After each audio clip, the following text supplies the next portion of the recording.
ಸ್ನೇಹಿತರೆ, ನಾನಿವತ್ತು ನಿಮಗೆ ಎಕ್ಸ್ಪ್ಲೇನ್ ಮಾಡ್ತಿರೋ ಮೂವಿ 2023ರಲ್ಲಿ ರಿಲೀಸ್ ಆಗಿದ್ದ ತಂತಿರಂ ಎಂಬ ತೆಲುಗು ಭಾಷೆಯ must watch horror mystery thriller ಚಿತ್ರ.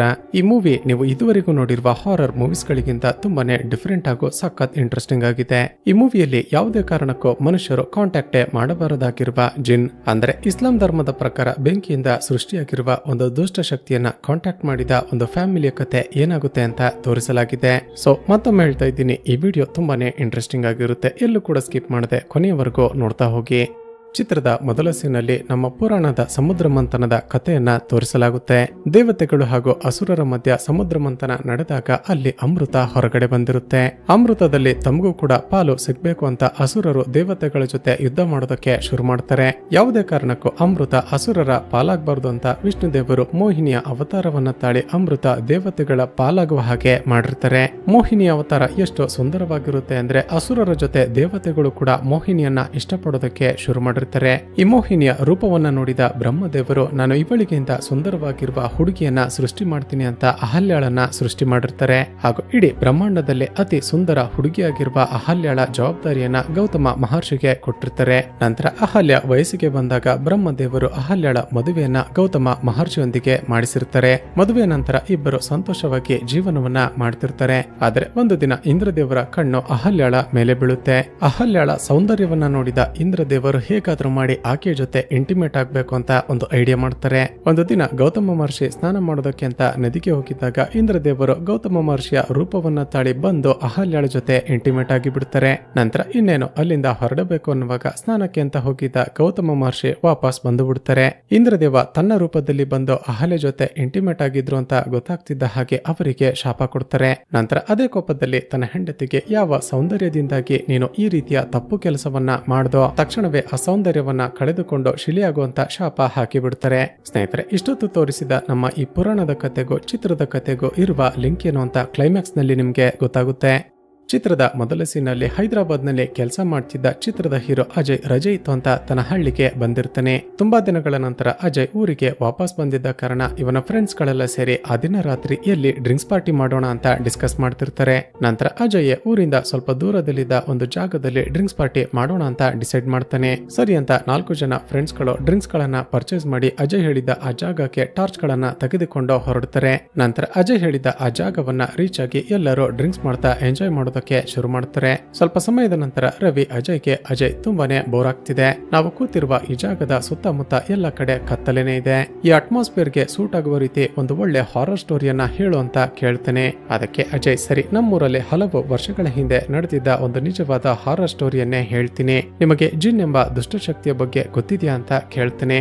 ಅದಕ್ಕೆ ರವಿ ಕೇಳ್ತಾನೆ, ಅಲಾದ್ದೀನ್ ಸ್ಟೋರಿಯಲ್ಲಿ ನಾವೇನು ಕೇಳಿದ್ರು ಕೊಡೋಂತ ಮ್ಯಾಜಿಕ್ ಜಿನ್ ಬರುತ್ತಲ್ಲ, ಅದರ ಬಗ್ಗೆ ಕೇಳ್ತಿದ್ಯಾ?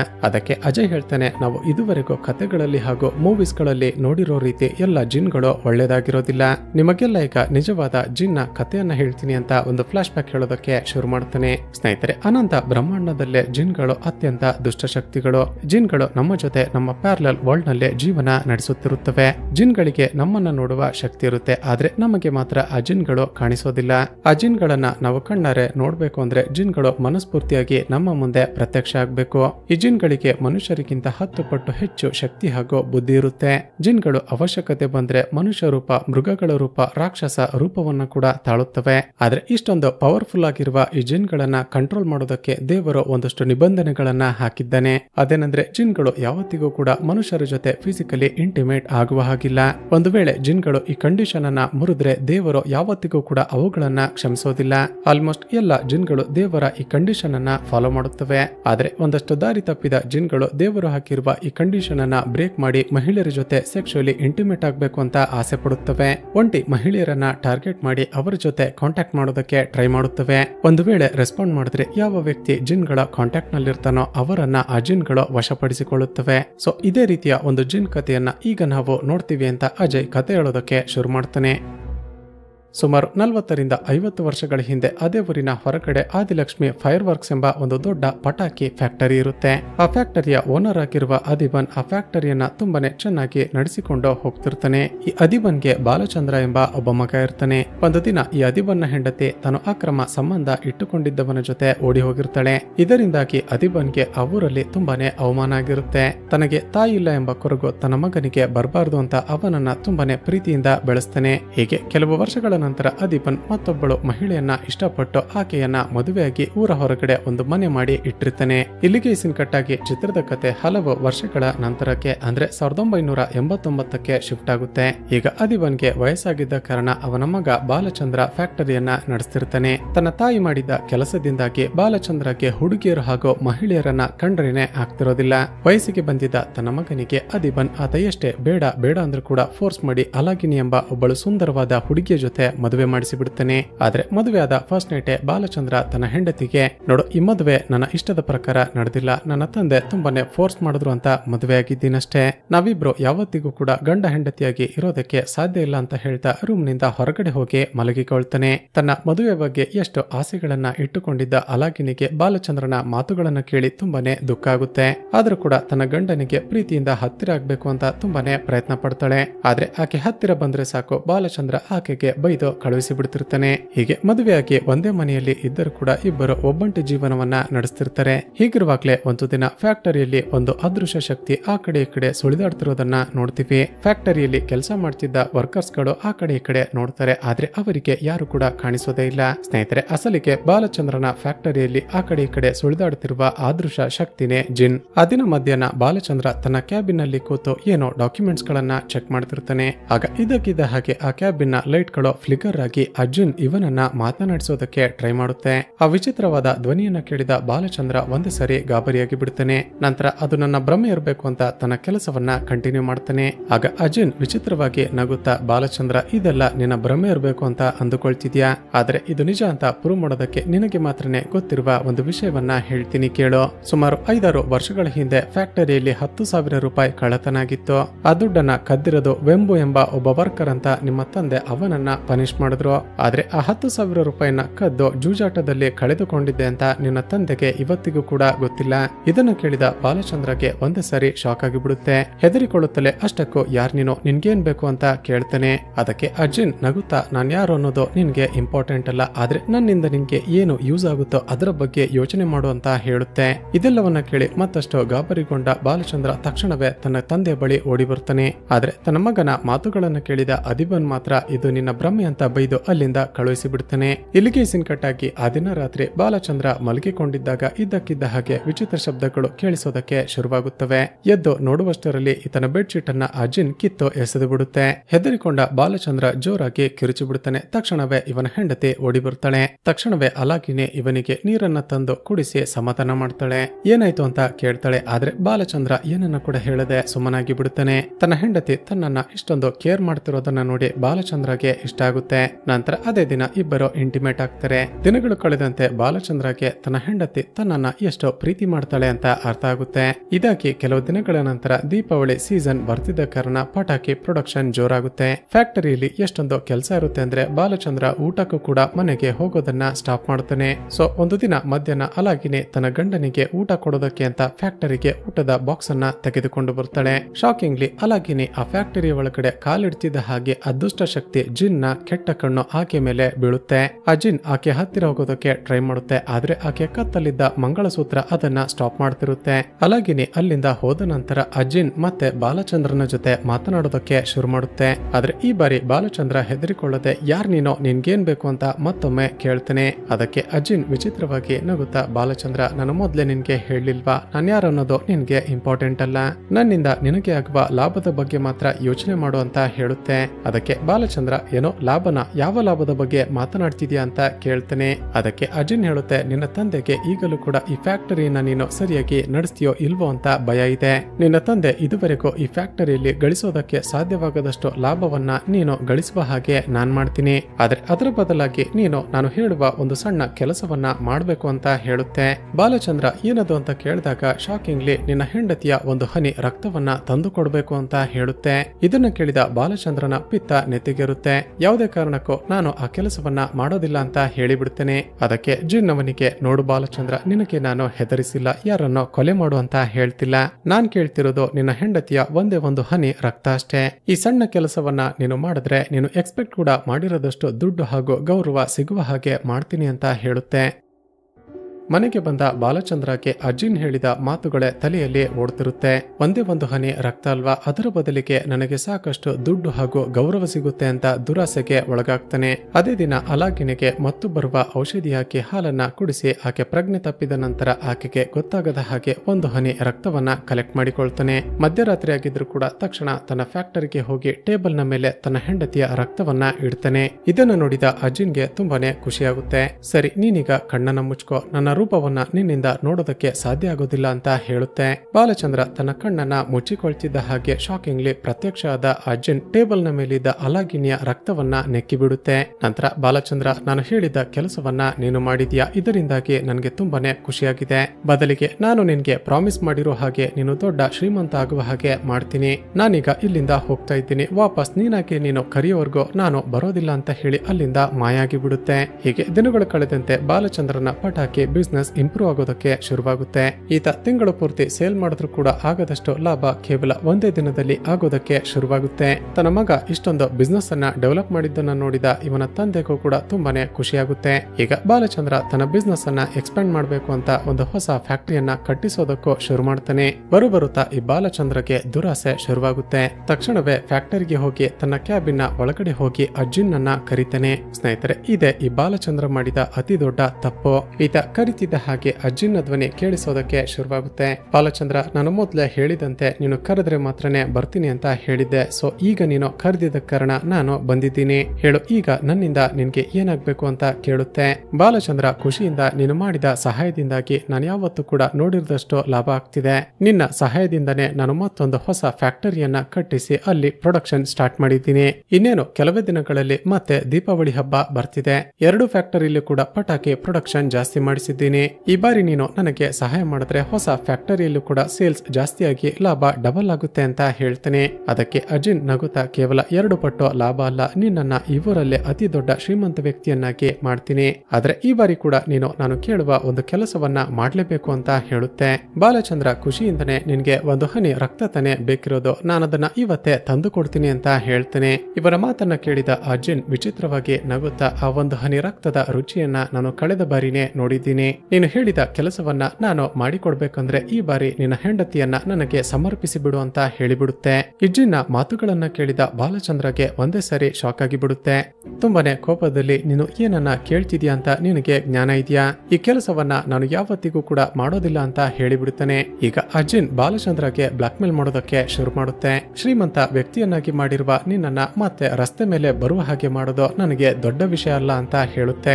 ಈಗ ಬಾಲಚಂದ್ರಗೆ ಮತ್ತಷ್ಟು ಕೋಪ ಬಂದು, ನಾನು ಕರ್ದದಕ್ಕೆ ಅಲ್ವಾ ನೀನು ಬಂದಿದ್ದು, ವಾಪಸ್ ಹೊರಟು ಹೋಗು ಅಂತ ಬೈದು ಬಿಡುತ್ತೇನೆ. ಈಗ ಅಜಿನ್ ವಿಚಿತ್ರವಾಗಿ ನಗುತ್ತಾ ಒಂದು ಟ್ವಿಸ್ಟ್ ಅನ್ನ ರಿವೀಲ್ ಮಾಡುತ್ತೆ. ಬಾಲಚಂದ್ರ, ನೀನು ಮನಸಾರೆ ನನ್ನನ್ನ ಕರ್ದದಕ್ಕೆ ನಾನು ಇಲ್ಲಿಗೆ ಬಂದಿರೋದು, ನನ್ನನ್ನ ವಾಪಸ್ ಕಳಿಸೋದು ನಿನ್ನ ಕೈಯಲ್ಲಿಲ್ಲ, ಅದು ನನ್ನಿಷ್ಟ ಅಂತ ಹೇಳಿಬಿಡುತ್ತೆ. ಹೀಗೆ ದಿನಗಳು ಕಳೆದಂತೆ ಅಜಿನ್ ಬಾಲಚಂದ್ರಗೆ ತೊಂದರೆ ಕೊಡುತ್ತಾ ಅವನನ್ನ ಹೆದರಿಸೋದಕ್ಕೆ ಶುರು ಮಾಡುತ್ತೆ. ದಿನೇ ದಿನೇ ಈ ಬಾಲಚಂದ್ರ ತನ್ನ ಹೆಂಡತಿಯನ್ನ ಕೊಡೋದಕ್ಕೆ ಒಪ್ಪದೇ ಇದ್ದಾಗ ಇವನ ಫ್ಯಾಕ್ಟರಿಯ ಬಿಸ್ನೆಸ್ ಡೌನ್ ಆಗೋದಕ್ಕೆ ಶುರುವಾಗುತ್ತೆ. ಕೊನೆಗೊಂದು ದಿನ ಸ್ಟೇಟ್ ಗವರ್ಮೆಂಟ್ ಪೊಲ್ಯೂಷನ್ ನ ಕಾರಣ ಕೊಟ್ಟು ಆ ಸ್ಟೇಟ್ ನಲ್ಲೇ ಯಾರು ಕೂಡ ಪಟಾಕಿ ಪ್ರೊಡಕ್ಷನ್ ಮಾಡೋ ಹಾಗಿಲ್ಲ ಅಂತ ಆರ್ಡರ್ ಮಾಡಿಬಿಡುತ್ತೆ.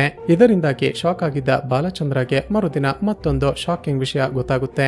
ಅದೇನಂದ್ರೆ ಹಿಂದಿನ ದಿನ ರಾತ್ರಿ ತುಂಬಾನೇ ಜೋರಾಗಿ ಮಳೆ ಸುರಿದಿದ್ದ ಕಾರಣ 2 ಫ್ಯಾಕ್ಟರಿಗೂ ಮಳೆ ನೀರು ನುಗ್ಗಿ ಎಲ್ಲ ಸ್ಟಾಕ್ ಹಾಳಾಗಿ ಹೋಗಿರುತ್ತೆ.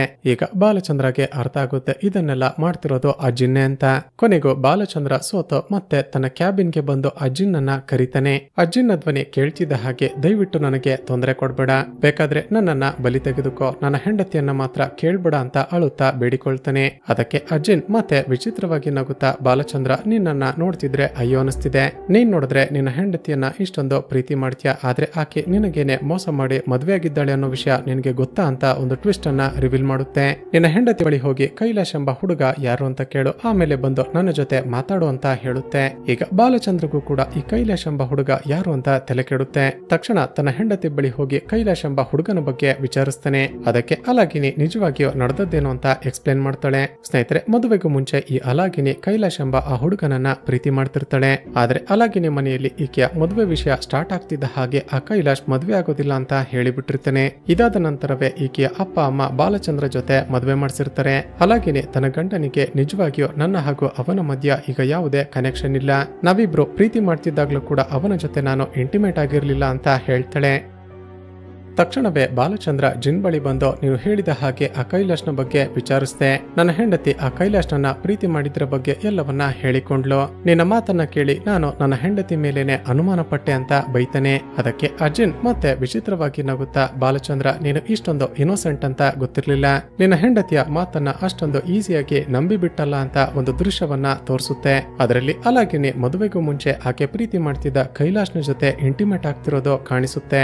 ಇದನ್ನ ನೋಡಿದ ಬಾಲಚಂದ್ರಗೆ ತುಂಬಾನೇ ಶಾಕ್ ಆಗುತ್ತೆ.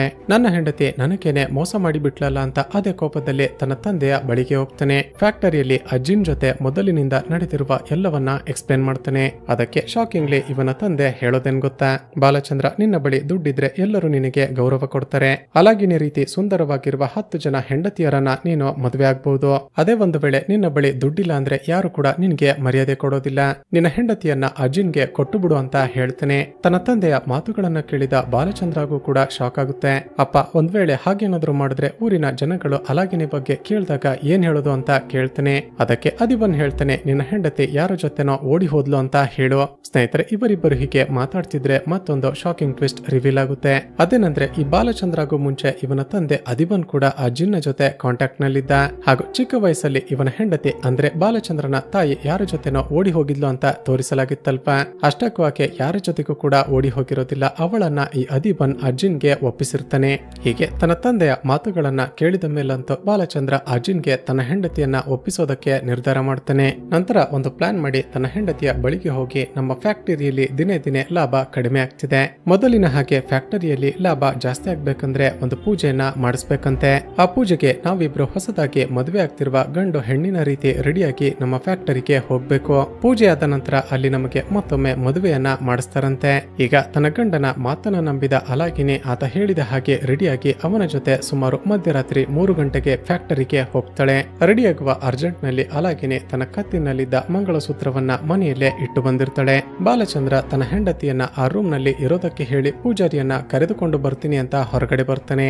ಬಾಲಚಂದ್ರ ಹೊರಗಡೆ ಹೋಗ್ತಿದ್ದ ಹಾಗೆ ಅಲಾಗಿನಿ ಜೊತೆ ಅಜಿನ್ ಮಾತನಾಡೋದಕ್ಕೆ ಶುರು ಮಾಡುತ್ತೆ. ನನ್ನ ಮಾತನ್ನ ನಂಬಿ ನಿನ್ನ ಗಂಡ ನಿನ್ನನ್ನ ನನಗೆ ಒಪ್ಪಿಸಿಬಿಟ್ಟ ಅಂತ ಮತ್ತೆ ವಿಚಿತ್ರವಾಗಿ ನಗೋದಕ್ಕೆ ಶುರು ಮಾಡುತ್ತೆ. ಬಾಲಚಂದ್ರ ವಾಪಸ್ ರೂಮಿಗೆ ಬರುವಷ್ಟರಲ್ಲಿ ಅಜಿನ್ ಆಕೆ ಸುತ್ತ ವೃತ್ತಾಕಾರದಲ್ಲಿ ಬೆಂಕಿಯನ್ನ ಹಚ್ಚಿಬಿಡುತ್ತೆ.